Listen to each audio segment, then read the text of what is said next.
गदगद हो जाएगी। तो एक भक्त के बोलने का, उसके चलने और बैठने का, उसके नजर और देखने का तरीका नॉर्मल होता है, और तभी वो भक्त कहता है। एक वैसे बकवादियों की तरह चल रहा है, बकवादियों की तरह चश्मे लाओ और नो टेढ़ा देखे, वो तो ढेढ़ आदमी है, भक्ति करता है चाहे ना करता है। तो सत्संग के अंदर आकर के सत्संगी कहला करके, भक्त कहला करके, उसमें भगत वाले गुण स्वाभाविक बन जाने चाहिए, तो सत्संग से उनका ज्ञान होता है। तो क्या बताते हैं, गुरु से ज्ञान जो लीजिए, शीश दीजिए दान, और भौतुक भौंदू बह गए राख जीव अभिमान। गुरु समान दाता नहीं, याचक से समान, और तीन लोक की संपदा सो गुरु दीनी दान।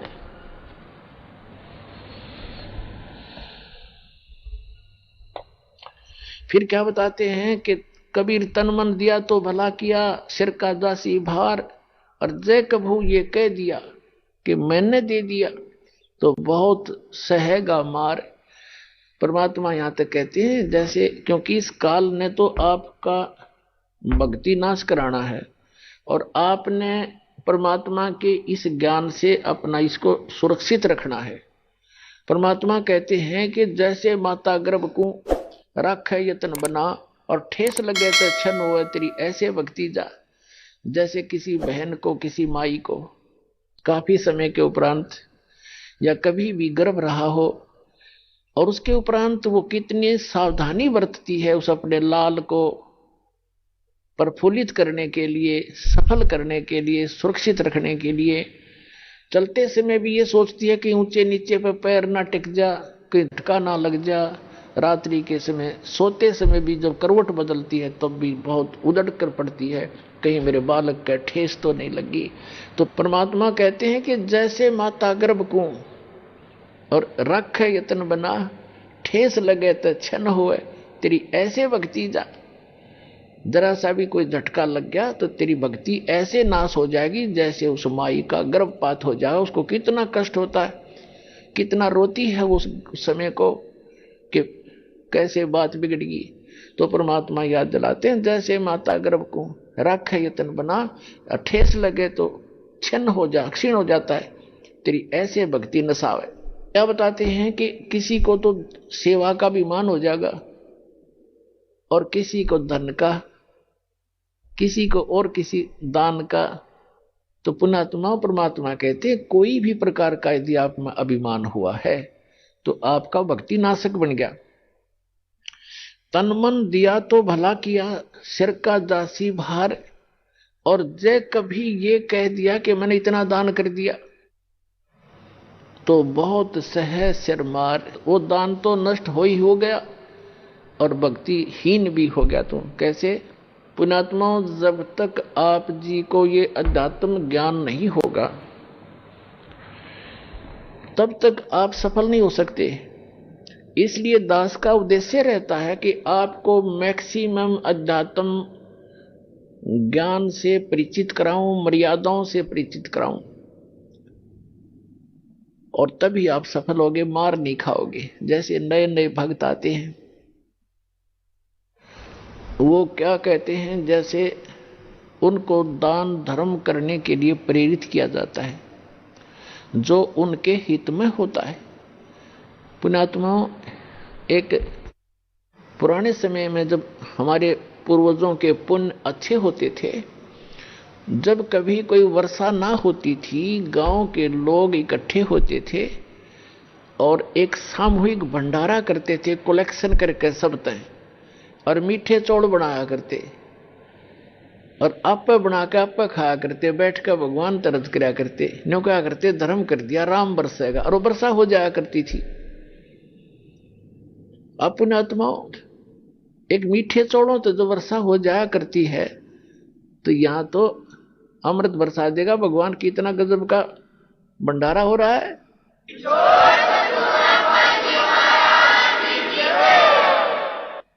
एक भक्त के साथ दो भक्त और व्यक्ति आगे, आम जैसे सत्संग में आम अलाउड करते हैं, आ जाओ भाई, आ जाओ, सत्संग भी सुन लेंगे।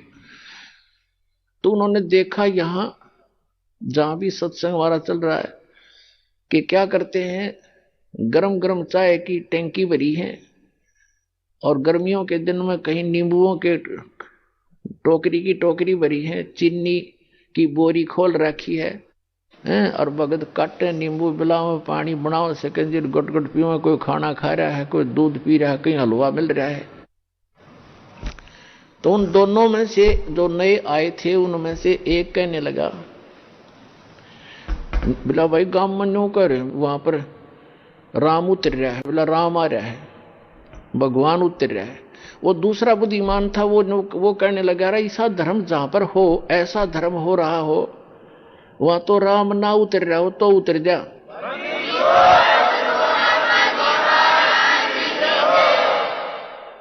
ऐसा धर्म यहां देखा मैंने, जो पुण्य यहां हो रहा है, कितने भंडारे चल रहे हैं, कोई चवन्नी तक कोई लेता नहीं, कितना खाओ कितना पियो।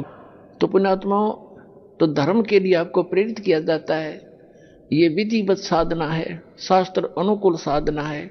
यहाँ का किया हुआ पुण्य आपको बहुत गुना हो करके वापस भी मिलेगा, और आपके गुड अकाउंट में लिखा जाएगा, वो अलग से। या आपको वापस जो मिलेगा ये तो आपका न्यू समझ लो ब्याज ब्याज मिलेगा, मूल धन तो आपका जमा होता रहेगा, ये ऐसे जान लेना।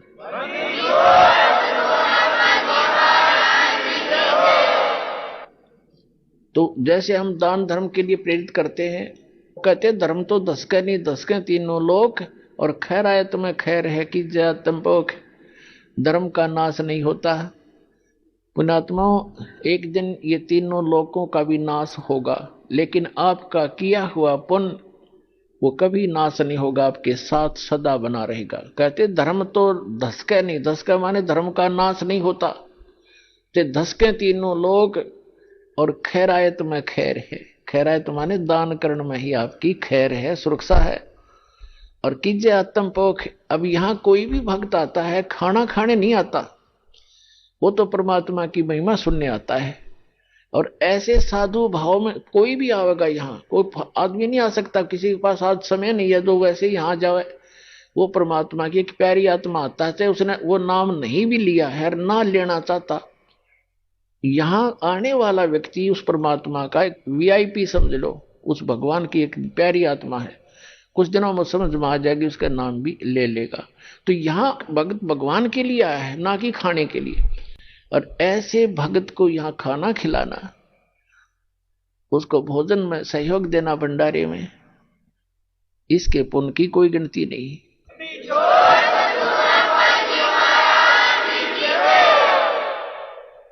अब क्या प्रसंग चल रहा है कि जैसे कई भक्तों को प्रेरणा दी जाती है कि भाई आप जोत बोलो हवन के लिए। देखो पुण्यात्मा, हमारे कई प्रकार के पाप हमने इकट्ठे कर रखे हैं। जैसे एक दास ने एक वाणी बोली थी भगवान की कि मानत ना मन मोरा साधो, मानत ना मन मोरा रे, और बार बार मैं ये समझाऊं जग में जीवन थोड़ा रे। फिर क्या बताते हैं कि शरण पड़े को गुरु संभाले, जान का बालक भोरा रे, और कह कबीर तुम चरण चित राखो, जो सुई में डोरा रे।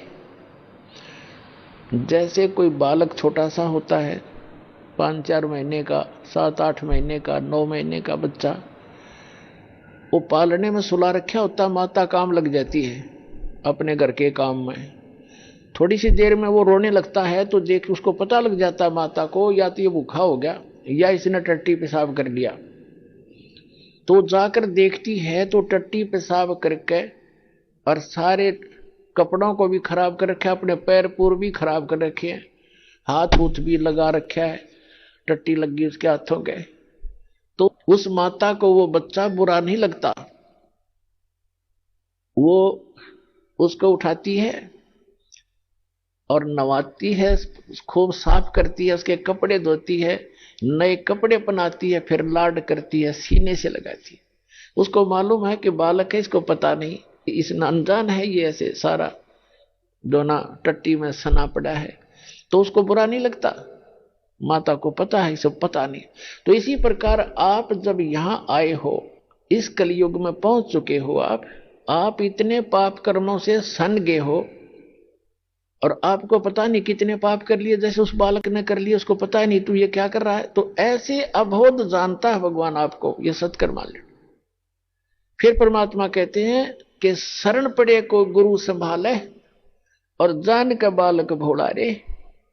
और आपका क्या फर्क बताया परमात्मा ने, आपका क्या करते हो बताया है कि कहे कबीर तुम चरण चित राखो जो सुई में डोरा रे।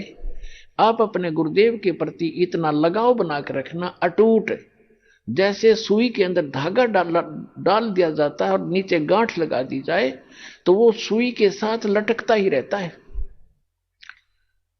कहते हैं कहे कबीर तुम चरण चित राखो, उस अपने गुरु जी के चरणों में ऐसे चित राखो जो सुई में डोरा रे, यानी अखंड लगाव बनाए रखना। तो आप जी के जो पापों को ऐसे धोएगा गुरु जी इस सत्संग रूपी जल से, और फिर आपको भक्ति से चार्ज करेगा, दूध पिलाएगा। अपने आत्माओं आपको कंपलसरी कर रखा है कि 4 महीने के अंदर आपने आना ही पड़ेगा जो भारतवर्ष में रह रहा है। किस लिए कहा गया है? ये बच्चे हैं, आप अपने बच्चों को एक रोजी रोटी के लिए पढ़ाते हो कि मेरा बेटा या बेटी पढ़ के कोई शिक्षा ग्रहण करके ये कोई ऊंच पोस्ट प्राप्त कर ले या अपना धंधा ठीक कर लेगा। उसको 16 वर्ष का समय, 15 वर्ष, 20-20 वर्ष का समय दे देते हो, बेटा और ट्रेनिंग कर ले, फलाना कर ले, बढ़िया रोजगार हो जाएगा। और आत्म कल्याण के लिए आपके पास क्या 365 में तो 30 दिन भी नहीं मिलते, तो फिर कैसी भक्ति करोगे? किसा तुम फिर ड्रामा, फिर तो ड्रामेबाजी है। तो कहने का भाव ये है कि आप जी को इसलिए बुलाया जाता है कि यहां आने से आपको घना पुण्य मिलेगा। आपकी आत्मा को ऐसे परिपूर्ण कर दिया जाता है जैसे बच्चा छोटा सा गली में खेल रहा होता है, माता को पता है कि खेल में व्यस्त है और समय पर आहार इसको नहीं कराऊंगी तो ये दुर्बल हो जाएगा, बीमार भी हो सकता, रोगी भी हो सकता है। वो खेल रहा होता है अपने बच्चों में, भाई बहनों में बाहर, और व्यस्त होता है। माता उसको उठा के लाती है कि चल दूध पी ले, वो रोता भी है, वो घसीट कर लाती है कि ना चलना पड़ेगा चल, उसको दूध पिला देती है, फिर छोड़ देती है। वो तो दूध पीता पीता भी समझा कि छोड़ दे माँ बागलू में। माँ को पता है कि इसमें मैंने पाइया दूध डाल दिया, इब कितना खेल रही हो, शाम में फिर डाल दूंगी। तो पुण्यात्माओं, ये दास चाहता है कि आपको यहां दूध के गिलास पिला दूं और फिर तुम खेल आइयो संसार में और फिर आ जाना।